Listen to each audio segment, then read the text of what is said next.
cette rencontre intitulée Contes à l'usage du temps. Et donc pour cette rencontre, deux merveilleux conteurs, Anne-Laure Bondou, Timothée de Fombelle. Je vais vous les présenter rapidement. Ensuite, chacun fera lecture d'un extrait de son roman. Tant que nous sommes vivants, pour Anne-Laure Bondou, et le livre de Perles, pour Timothée de Fombelle, tous les deux signent chez Gallimard Jeunesse. Ensuite, on aura un débat, rencontre autour du livre sur des thématiques assez proches des deux romans, qui pourtant sont très différents. Et à la fin, on fera passer un micro. Si vous avez des questions, vous pourrez aussi poser des questions aux auteurs. Et je vous inviterai à la fin de la rencontre à venir derrière. Là, il y a un mur pour les dédicaces. Voilà. Alors, je commence par présenter Timothée. Timothée est né à Paris. Il a grandi entre la capitale, la campagne et l'Afrique. Petit, il aimait courir beaucoup dans les bois, fabriquer des cabanes et des machines infernales, mais qui marchaient mieux que celles de Gaston Lagaffe, m'a-t-il confié. Il aimait monter des petites pièces de théâtre avec ses frères et aussi capturer toutes sortes de petites bêtes. Il m'a pas dit s'il les torturait. Bien sûr, très vite il a aimé entendre et lire des histoires. Ses romans préférés, quand il était enfant, Tom Sawyer, Huckleberry Finn de Mark Twain, et déjà il aimait écrire. Ses premiers textes, il les a écrits à 12 ans. C'était du théâtre, car dans sa famille, pendant les grandes vacances, tout le monde se déguisait, écrivait et jouait. Pour autant, il ne pensait pas encore en faire son métier. C'était juste du plaisir. Alors, juste avant, il est devenu prof de français, il a vécu au Vietnam, il est revenu en France, il a une fille de 9 ans, et maintenant, Timothée est dramaturge et écrivain pour les enfants. Vous connaissez sûrement Toby Lowness, un petit bonhomme d'1,5 mm qui vit dans un arbre-monde, ou Van Gogh qui virevolte dans le monde de l'entre-deux-guerres. Mais en ce moment, Timothée transporte surtout des grosses valises d'un étang brumeux à son atelier du Marais, où il écrit tout en bricolant des objets qu'il a chippés au conte de fées et qu'il range précieusement dans des boîtes de verre bien étiquetées, comme par exemple un petit pois échappé d'un matelas princier. Il aime rencontrer ses lecteurs dans les classes et les ateliers d'écriture, et ce qui a déclenché cet amour de l'imaginaire à 14 ans, c'est entre autres la rencontre d'un vieil homme, un peu bricoleur, un peu fou, et qui croyait dur comme fer que les contes, les royaumes, les princes, les fées existaient. Et bien sûr, ils existent. La preuve se trouve dans son livre de perles, dont il va vous lire maintenant les premières pages. Ce roman raconte l'histoire d'un prince de 15 ans, exilé des féeries, qui est banni et atterri dans notre monde à Paris, au beau milieu des années 30.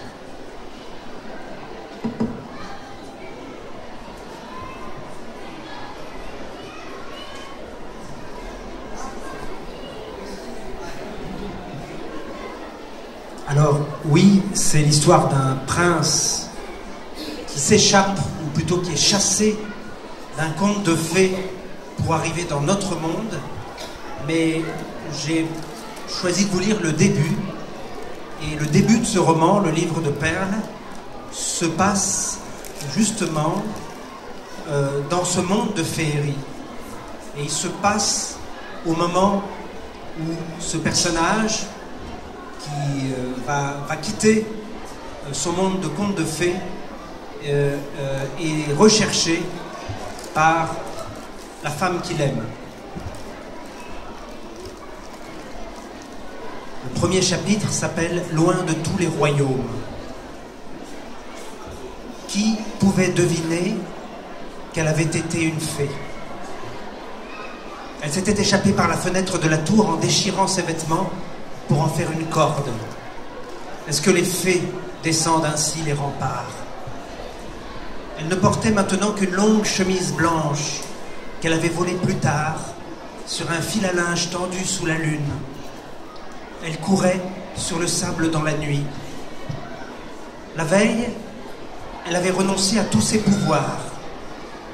Elle ressemblait maintenant à toutes les filles, un peu plus perdues, un peu plus fiévreuses, un peu plus belle que toutes les filles de son âge. La plage était large et blanche. Au-dessus d'elle, le noir des forêts. En dessous, les rouleaux de mer, la mousse éclatante Et partout, le bruit de cette mer, la tiédeur de la nuit, plus lumineuse que le jour. Elle courait sur le sable mouillé. Ses pieds ne s'enfonçaient pas, mais élargissaient autour d'elle, à chaque bond, un cercle d'eau et de petits crabes. Elle était au bord de l'épuisement. Elle ne savait pas l'heure qu'il était, elle savait juste qu'à minuit, tout serait fini. Il serait mort. La veille encore, pour arriver plus vite, elle aurait glissé sur l'écume, sans effort, ou volé au-dessus des forêts. La veille, elle était une fée. Mais à cause de cela, la veille, elle n'aurait pu partager le destin de celui qu'elle aimait, vivre ou mourir avec lui. Elle s'était donc dépouillée de toutes les magies.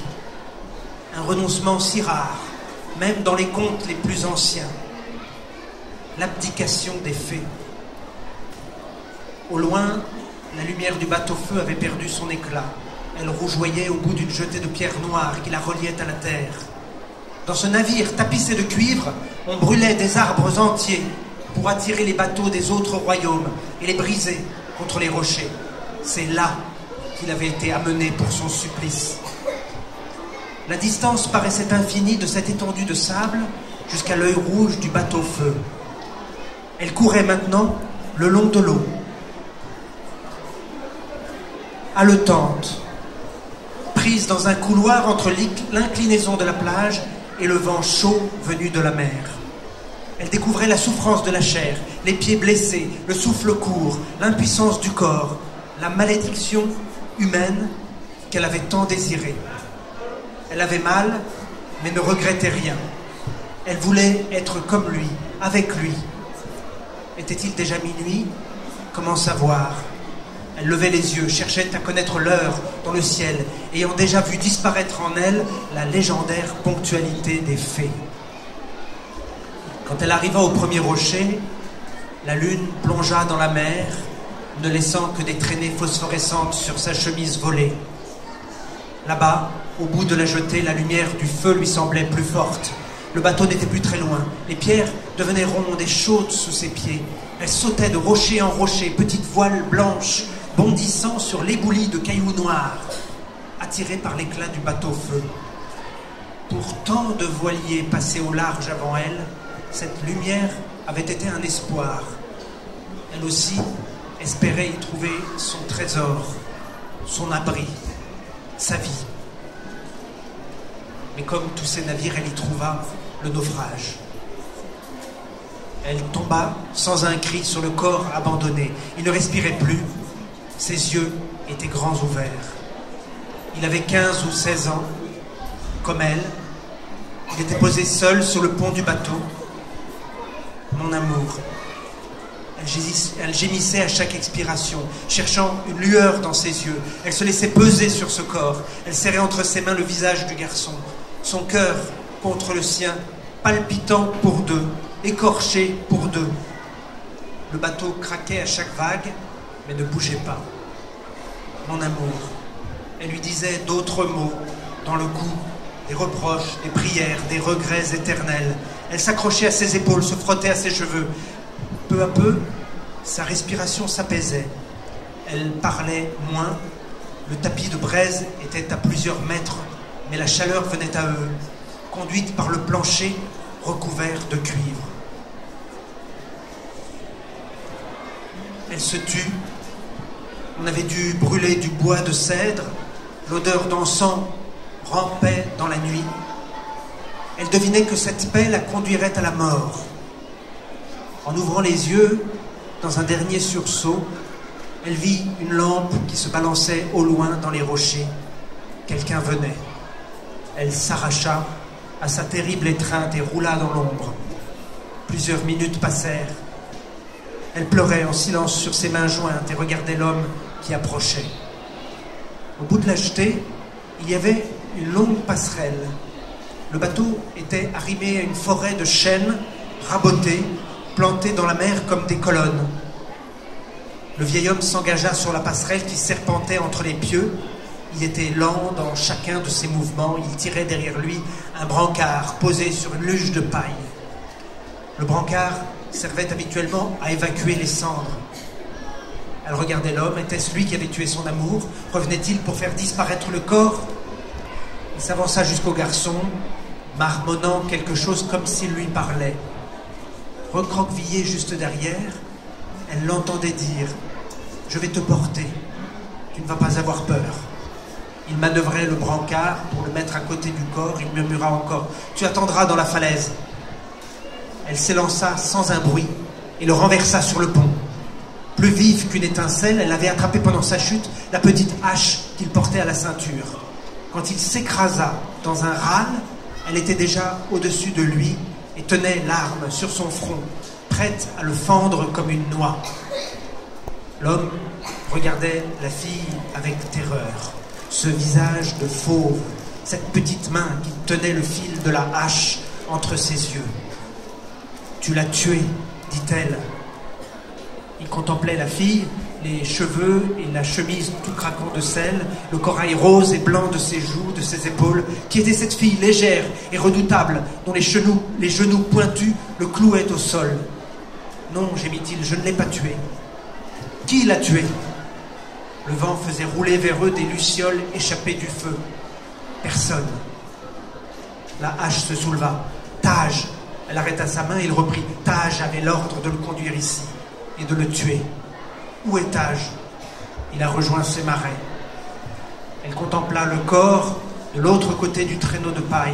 Elle murmura, il l'a tué. Non. Elle leva très haut la hache au-dessus du crâne de l'homme. Je vous jure, cria-t-il, personne ne l'a tué. Elle ferma les yeux pour ne pas voir ce que son propre bras allait faire. Mais l'homme parvint à dire juste à temps, Taj a désobéi. Elle s'arrêta encore. Il ne l'a pas tué. Je suis le seul à savoir. Il me tuera moi quand j'aurai fait mon travail. Quel travail? Je dois cacher le corps dans la falaise. Qui l'a tué? Répéta-t-elle. Qui? Taj ne voulait pas tuer le fils d'un roi. Il tue comme il respire, dit-elle. Je le connais. Il craint seulement les âmes des rois. Qui l'a tué? Soupira-t-elle. Je n'ai pas le droit de parler, dit-il en pleurant, mais je sais que vous me laisserez vivre, car personne ne pourra vous répondre si je meurs. Lentement, elle abaissa son arme et se laissa tomber sur le côté. Il avait raison, seule sa disparition à elle pourrait éteindre cette question qui la consumait. Elle ferma les yeux, il demanda doucement « Qui est-il pour vous, ce jeune prince ?» Elle ne répondit pas. Elle pensa au matin d'hiver où il partait nager dans la brume du lac. Sa peau fumait quand il sortait de l'eau. « Il n'est plus dans ce corps, dit le vieux. » Elle rouvrit les yeux. L'homme parlait à côté d'elle. Avait-elle bien entendu? Le garçon a été chassé. Il est vivant. Où? Loin, répondit-il, en dehors de tous nos royaumes, un endroit dont on ne revient pas. Elle se redressa. Qu'est-ce que tu dis? Taj lui a accordé l'exil pour ne pas devoir l'abattre. Il articula lentement. Un sortilège de bannissement. Où est-il? Il n'est plus dans ce corps. Réponds-moi. Elle planta la hache dans le cuivre à 1 centimètre du visage de l'homme. Il gémissait. Dans un temps, une terre. Où? Partez, ou nous mourrons tous les deux. Retournez dans la forêt. Taj va revenir. Quel est ce temps? Quel est ce royaume? C'est un exil sans retour. Taj a dit qu'il est là où aucun chemin, aucune mer ne pourra le ramener à nous. Le vent baissait, les braises ne scintillaient presque plus. Elle sentait le froid descendre sur elle. Un tremblement parcourait ses membres. Une dernière phrase du vieil homme va lui tordre le ventre. Il vous aurait fallu le pouvoir des fées pour espérer défaire ce sort. Elle tourna son visage vers le sol pour cacher ses larmes. Ses forces la quittaient peu à peu. Couchée sur le côté, elle gardait serrées contre son cœur ses mains impuissantes. Ainsi, elle avait tout perdu, la magie et l'amour. Lentement, elle se releva, elle se traîna vers le corps de l'exilé posé à quelques pas d'elle. Elle se pencha sur lui S'était-il relevé quelque part, cet être adoré? Où était-il? Dans une vallée perdue? Un royaume coupé de tous les autres royaumes? Était-il debout quelque part, à respirer la nuit? Elle supplia une dernière fois. Où l'a-t-il chassé? Où? Avec le dos de la main, elle caressa le front du prince. La voix du vieil homme répondit derrière elle. Il est dans le seul temps, sur la seule terre, où on ne croit ni aux contes, ni aux fées. La mer semblait s'être calmée tout autour. On n'entendait plus que l'effervescence de l'écume et au loin le galop d'un cheval qui venait sur la plage. Voilà. Merci.